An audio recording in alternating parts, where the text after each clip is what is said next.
Taoísmo y Advaita Vedanta, el uno sin dos. Son dos expresiones de la misma verdad absoluta no dual, el Tao y Brahman. Tanto el taoísmo, especialmente en su vertiente filosófica, el Tao Te Ching, de Lao Tse y Zhuangzi también, como la Advaita Vedanta, la escuela no dualista del hinduismo, también expuesta en el Bhagavad Gita, en la parte del Jnana Yoga, el camino del conocimiento, y representada principalmente por Adi Shankarya.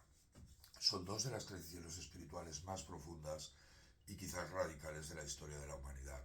Ambas presentan sorprendentes convergencias, pero también importantes diferencias. Swami Sarvapriyananda, que es el maestro residente de la Sociedad Vedanta de Nueva York, que sigue las enseñanzas de Shankara, Ramakrishna y Vivekananda. Por cierto, la Sociedad Vedanta fue fundada por Swami Vivekananda.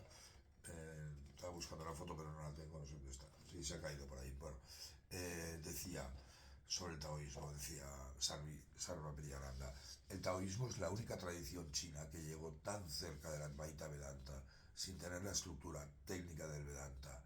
Es pura intuición. Estas reflexiones de Swami Sarvapriyananda siempre son geniales.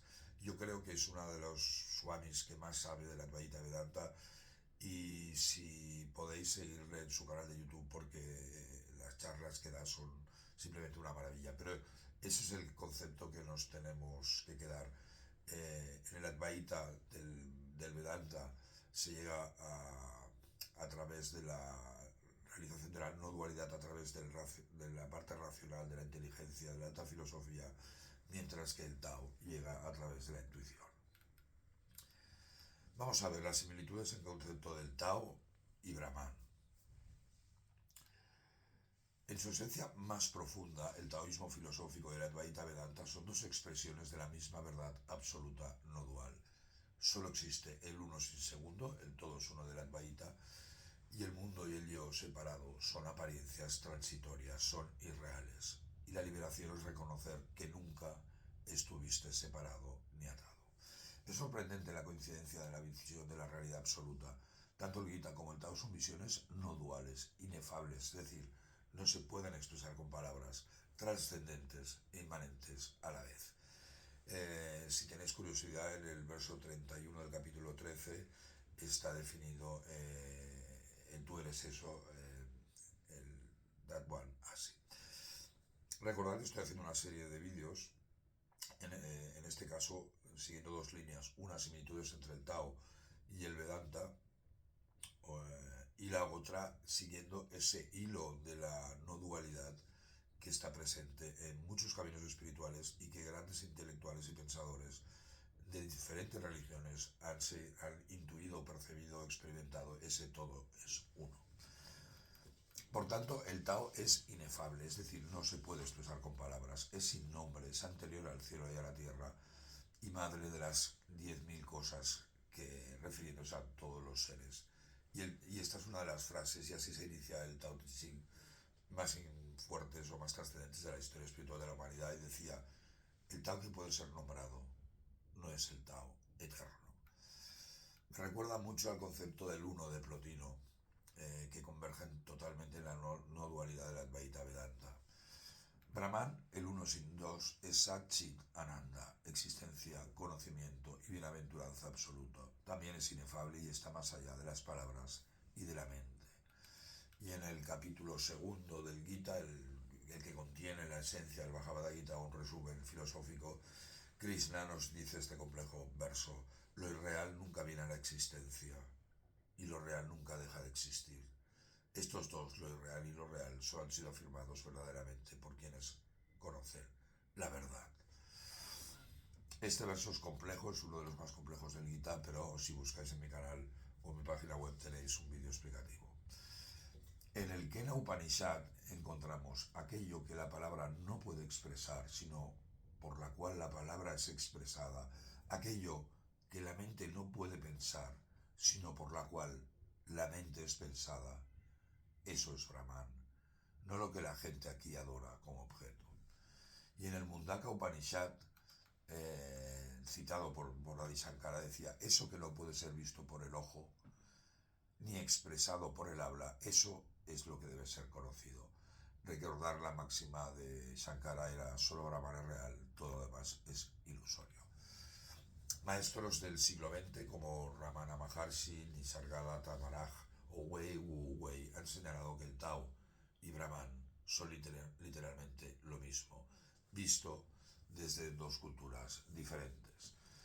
Por ejemplo, Zhuangzi decía: cuando no hay yo ni otro, todo es el gran uno.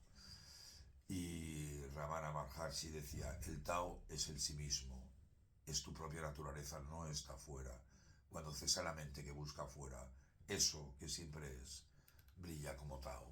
Incluso Alan Batch o el mismo Osho decían que Lao Tse y Shankara estaban describiendo exactamente la misma realización, solo que Lao Tse lo hace con un cierto sentido del humor y el tono de poesía china, y Shankara con la implacable lógica de la India. Y Shankara en el Vivekachudamani decía: cuando cesa toda agitación mental, cuando desaparecen el conocedor, lo conocido y el conocer, entonces brilla la realidad suprema, sin nacimiento, eterna, sin dualidad, ni existe ni no existe, está más allá de las palabras ser y no ser.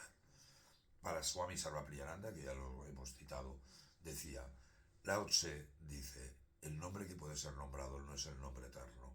Los Upanishads dicen: de donde las palabras regresan junto con la mente, incapaces de alcanzarlo, y es idéntico.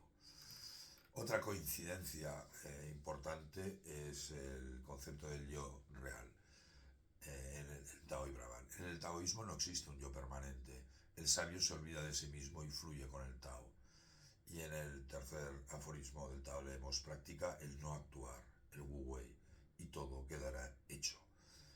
El ego es una construcción, el yo real es espontáneo. El ego, el wo, es visto como una acumulación de pensamientos, deseos, miedos o incluso identidades sociales. Y Zhuangzi decía: el hombre perfecto no tiene yo, el hombre espiritual no tiene méritos, el sabio no tiene nombre. En el Advaita Vedanta, el yo real, el Atman, el hombre real, como decía Vivekananda, no es el individuo psicológico de la mente, ni el cuerpo, ni la personalidad. Eso sería el hombre aparente, el yo aparente. Y en el Ashtavakra Gita leemos: tú no tienes ni atadura ni liberación, ni ego ni mente, ni nacimiento ni muerte. Abandona la ilusión de lo que no eres. Es la conciencia pura, el testigo silencioso que observa los pensamientos, emociones y percepciones, pero que no se ve afectado por ellos. Por tanto, el yo real es Atman, el alma infinita. Es pura presencia consciente, es inmutable, eterno, independientemente del espacio y del tiempo o de nombres y formas. No nace, ni muere, ni nunca cambia. Y ahí recordaremos uno de los grandes versos más recitados del Bhagavad Gita, del capítulo 2, que dice: así como un hombre se despoja de sus gastadas ropas y se pone unas nuevas, así también Atman desecha sus agostados cuerpos y toma otros nuevos. La afirmación central del Advaita Vedanta es Tatvam Asi, eso eres tú, es decir, Atman es Brahman. Eso significa que la consciencia individual, el Atman, y la consciencia absoluta, Brahman, fundamento de todo el universo manifestado, son una y una misma realidad. Es el todo, es uno. Y muy bien nos lo explica Krishna cuando dice: no hay nada superior a mí, todo reposa en mí como gemas ensartadas en un hilo. Y Ramakrishna así lo explicó: el conocimiento conduce a la unidad, la ignorancia a la diversidad. Mientras que Vivekananda decía: si hay algo en el Bhagavad Gita que me apasiona, son estos dos versos, la auténtica esencia de la enseñanza de Krishna.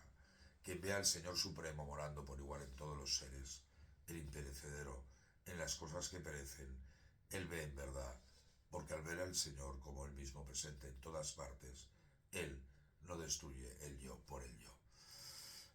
Hay muchas más similitudes en esa parte no dual entre el Tao y el Advaita, como el método de la realización, el Wu Wei o el Karma Yoga, y el Jnana Yoga, perdón, y cómo valoran la liberación. Uno es vivir en armonía con el Tao, el otro es el moksha, al identificar la parte infinita del hombre, el Atman, y unirse con Dios. y alguna otra más. No voy a hacer muy largo este vídeo porque prefiero que lo leáis con calma en mi página web. Si podéis visitarla, ya hay un análisis detallado de todas estas similitudes. Muchísimas gracias, espero que os haya gustado este vídeo. Soy Pedro Ronay, traductor del Bhagavad Gita y de la obra de Vivekananda. Este es el libro que he publicado que contiene la versión traducida al español del Gita de acuerdo con Gandhi. Muchísimas gracias. Om Namaste.